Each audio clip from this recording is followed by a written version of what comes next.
Hello everyone, it's Maximus here with you today. Thank you so much for watching, I really appreciate it. So what are we looking at today? Well, looks like Rheinmetall has been getting very busy in the background lately in producing a new infantry fighting vehicle. Very exciting stuff. It seems like the armoured fighting vehicle world is exploding with new design types going out all over the place. We have the Ajax armoured fighting vehicle. If you haven't already watched, please feel free to check out my other video. It goes all through what the British Army is going through with its newer fighting vehicle. But it looks as if Rheinmetall is pulling some of the new big guns out of the box, and here it is. So it's under this big blue freaking curtain thing that they always like to unveil vehicles from under. And I must admit, guys, I've done a bit of research on this vehicle and it is very, very impressive. And as a tank nut, as an armoured fighting vehicle nut, I absolutely love this vehicle so far. So here we go, they're about to unveil it in this gigantic silk screening that makes it look all dramatic and amazing. Really, it's just a gigantic metal piece of equipment that's designed to kill people. But yes, let's put it under a big blue screen and put a good looking lady to push it. We gotta watch that again. Wait a minute, let's watch that again.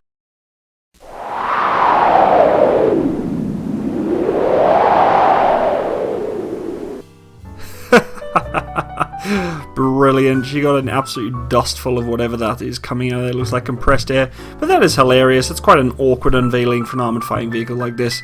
Looks absolutely ridiculous having a woman doing something like that, but oh well, whatever. It keeps the old generals and businessmen looking at the vehicle, because that's clearly what they're looking at when she's walking around it.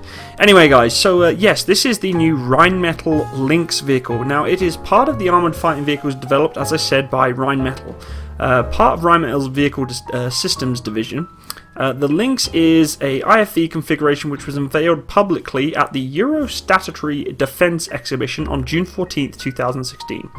So according to Rheinmetall, the Lynx family of tracked armoured vehicles is at the forefront of a new trend of infantry fighting vehicle design toward armoured vehicles with lower unit and through life costs and reduced complexity. Now, honestly, I think this is a lot more complex than any IFV I've ever seen. A lot of electronics, a lot of things going on, also some really interesting features which I've never seen in an IFV before. One of the key principles of the Lynx concept is the integration of a proven subsystems with high technology readiness level, or TRL, to reduce development time, costs, and technical risk. Now, what that basically means, guys, is basically these things can be produced quite quickly because they have already put systems in place that have already been designed in the past onto this vehicle and they know that work, which is very, very handy because at the end of the day, if they've got proven technology on the vehicle, they know it works, they know it's been tested, they know it's battle ready, and they don't have to do much in terms of trials and development, which is really, really handy to do when it comes to vehicle procurement. They want to make sure that everything's working straight away. The Lynx family has been designed as a highly protected tracked armoured fighting vehicle to fill the gap identified in the market by Rheinmetall. So clearly the market's quite dry with these particular vehicles. However, to me it seems like it's flooded with them. I mean, we have the Puma, which you can actually see in the distance there, or the Puma vehicle, again developed by Rheinmetall. And from what has been said, is the Australian Defence Force has been looking into procuring these vehicles, bringing them onto themselves, which would be really, really interesting to see. They've also obviously gone into the submission of the Boxer wheeled armoured vehicle, which is very, very impressive vehicle. Has the same turret as this particular vehicle for Land 400 Phase 2, which is basically their developmental stage for upgrading their military, which is really, really interesting. So before we go over the design of the vehicle and the particular features it has, I want to go over a real quick video with you guys. It comes straight from Rheinmetall, which is really impressive. It's a really cool video and it's kind of just a showcase of the vehicle. So feel free to have a watch, and then we're going to go over some of the features and review the vehicle itself once the vehicle's done, and just to give you a rundown of exactly what we have in store from this vehicle. Hope you enjoy, guys.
Wow. So let's be honest there, guys. That pretty much was kind of like a Porsche commercial. I felt like I was definitely being suckered in with fancy lights and spinning whistles and all those weird and wonderful things they were trying to put in that video. But at the end of the day, it was pretty impressive. It looks like it has quite a bit of capability to this vehicle.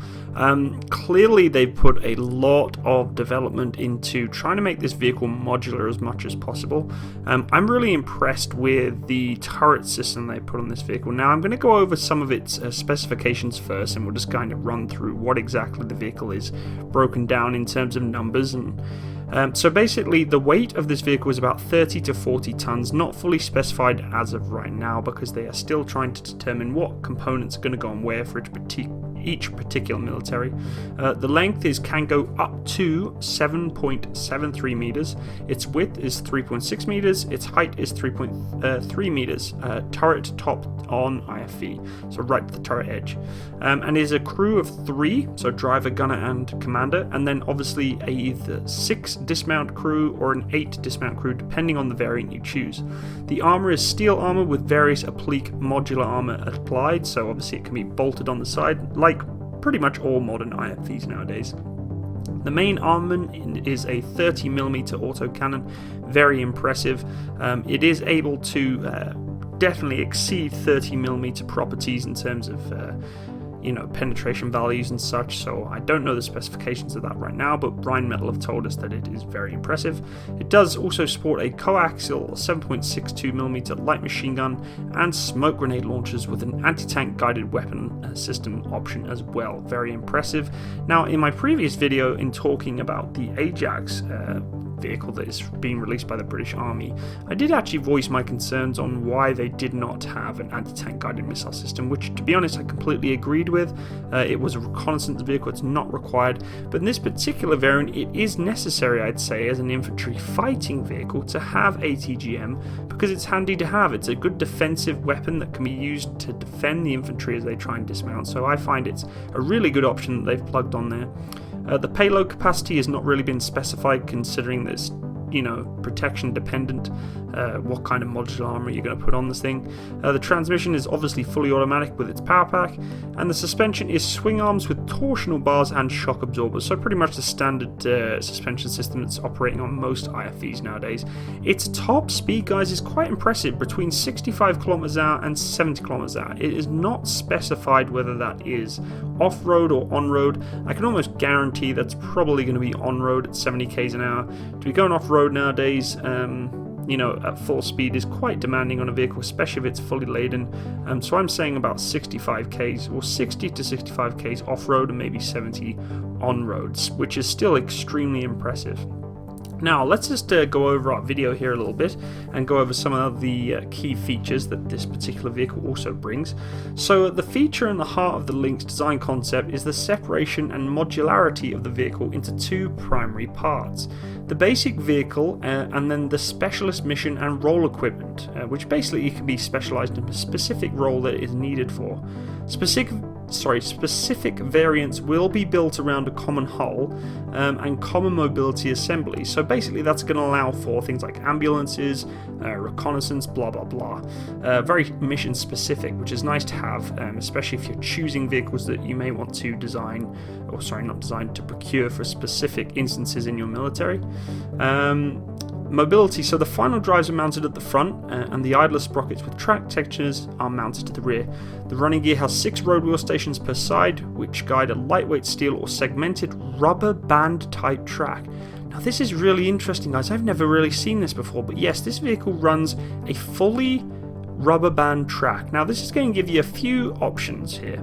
It's going to make the vehicle a lot quieter. Now I don't know if you've ever been in an armoured fighting vehicle before, but it gets bloody loud, guys, when you get 6 tons of steel rolling around at 60 k's an hour. It gets very loud. You've also got to remember that vibrational impact is actually quite high, both on the crew, the shock absorbers, all the different components that are linked up to that particular track system. It takes its toll, and with a rubber system like that, it's really going to reduce that quite a bit. Another positive is obviously the stress that's put on the final drive in terms of braking this vehicle. You're not got all that weight of those tracks slowing the vehicle down. It's actually going to be a lot lighter to pull. but still going to provide you with quite a bit of tension. Now, I don't know how its off-road capabilities are going to work with this particular type of track. Personally, I think it's going to have a couple of issues. I'm always going to be a steel track kind of guy because I've worked with it hands down. I love steel track, but I've never worked with rubber track, so I can't really say much. But my only concern with a vehicle system that has rubber tracks like that is if these guys run over an IED or get a front round hit from even small arms, enough of them to split these rubber tracks, I don't know how they are going to replace a track like that, because you can't really segment different areas. I mean, normally with a steel track, you'd take a couple of links off, you'd fit them back on, and off you go, which is, pretty simple to do. But with a rubber track, I mean, I presume you just change the whole track if you lose it, or even if you throw the track. I don't even know how that would work. Very interesting, but something I'll definitely have to research. The driver is located to the front left-hand side of the hull, with the rear crew compartment designed as a mission-neutral space with the incorporation of C-rails and a pattern of universal fixing points on the walls and floor. This provides a flexible configuration for all mission-specific equipment. There is a large rear ramp for rapid egress and ingress of dismounts in position between the cooling systems of the vehicle. Again, looks like they've designed this vehicle around the crew compartments very nicely, with the cooling systems sort of spanning around the sides. The protection in this vehicle's ballistic armor is designed to protect the Lynx from anti-tank weapons, medium caliber ammunition, artillery shrapnel, and bomblets. The interior is fitted with a spall liner. Pretty much, all IFVs now have spall liners. If you don't know what a spall liner is, guys, it's basically a kind of like a Kevlar lining on the inside of the vehicle that helps protect against high explosive squasher head or any kind of shrapnel, interior shrapnel creating armored piercing round. Very, very handy. It's kind of like a protective bubble that stops all that metallic fragments and pieces of shrapnel getting the crew. The vehicle also mounts decoupled seats in addition to mine and IED protection packages. We all know the situation, guys, with the modern battlefield. IEDs are now going to be the number one concern for armoured fighting vehicles in today's battle scenarios. The heating, cooling, and nuclear, biological, and chemical filtration system is combined in an environment control system stowed in the rear, located left sponson. Now, as I mentioned before, the vehicle shown is outfitted with a Lance turret-mounted, stabilised and externally powered automatic cannon of 35mm caliber with airburst munition support, which is really, really cool. This allows the Lynx to engage targets normally between the ranges about 3,000 meters, both when static and when on the move, so it is fully stabilised, guys, which is really cool. The vehicle's main armament has an elevation of between about 45 plus degrees to minus 10 degrees, which isn't too bad, and an average rate of fire of about 200 rounds per minute, which is quite impressive. The vehicle can also mount an optional anti-tank guided missile launcher, as I mentioned before, and the vehicle that was actually shown at the Eurosatory, Eurosatory, there we go, 2016 meeting was outfitted with a twin round launch from the Spike long-range anti-tank guided missile, which is pretty cool. So yeah, it's definitely an impressive vehicle, guys, and as you can see in this particular demonstration video, it looks like they've gone all out. I mean, these infantry soldiers have every bit of specialized kit they could probably get on them at the time. They look absolutely awesome with the different equipment they have ongoing right now, so it looks like they really showcased this vehicle with the top tier stuff going on. It looks really, really neat, and their new equipment looks amazing. I think it's the German military there with some really impressive equipment. I'm loving the blue lights. It looks extremely futuristic, but let's be honest, guys, I know as an armored fighting vehicle operator that all this Gucci kit sooner or later breaks down and doesn't look good and sort of slowly wears down, and yes, it looks great from the showroom, but in terms of practicality, let's be honest, it never really works out that way.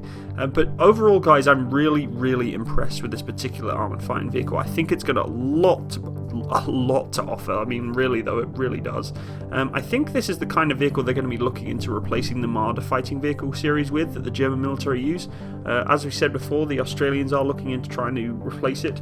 They've indicated that they will submit the Lynx for the Australian Defence Force Land 400 Phase 3 program, so that's going to be really interesting, a potential operator right there. There are a couple of different variants that are already available. The Lynx family of tracked vehicles can be configured for a variety of roles that include command and control, armoured reconnaissance, repair and recovery, or ambulance operations, in addition to the shown armoured fighting vehicle as the infantry variant right now. The KF-31 or Kettenfahrzeug 31 This model displayed at the Eurosatory 2006 had a gross vehicle weight of about 38 tons and carries a crew of 3 basically operating crew and 6 dismounts. It has powered by a 750 horsepower engine, and the vehicle can reach a top speed of 65 kilometers an hour. There's also the KF41, the large variant, which is then outlined as the gross vehicle weight of about 44 tons, a little bit longer, and carries 8 dismounts. So 2 different variants straight away we already know exist. So guys, the potential of this vehicle is amazing. Honestly, I think it's going to be really interesting to see what goes on and who actually takes this vehicle into procurement for their militaries. But anyway, I just thought I'd let you guys know of this new vehicle that's just been released, and please guys, let me know your thoughts. I'd love to hear some feedback, what you think. Maybe some games that we play in the future are going to maybe bring this game into light. This vehicle into light, who knows. But thank you so much for watching today. Please leave a like, comment and subscribe, and thank you again. All the best. Bye bye.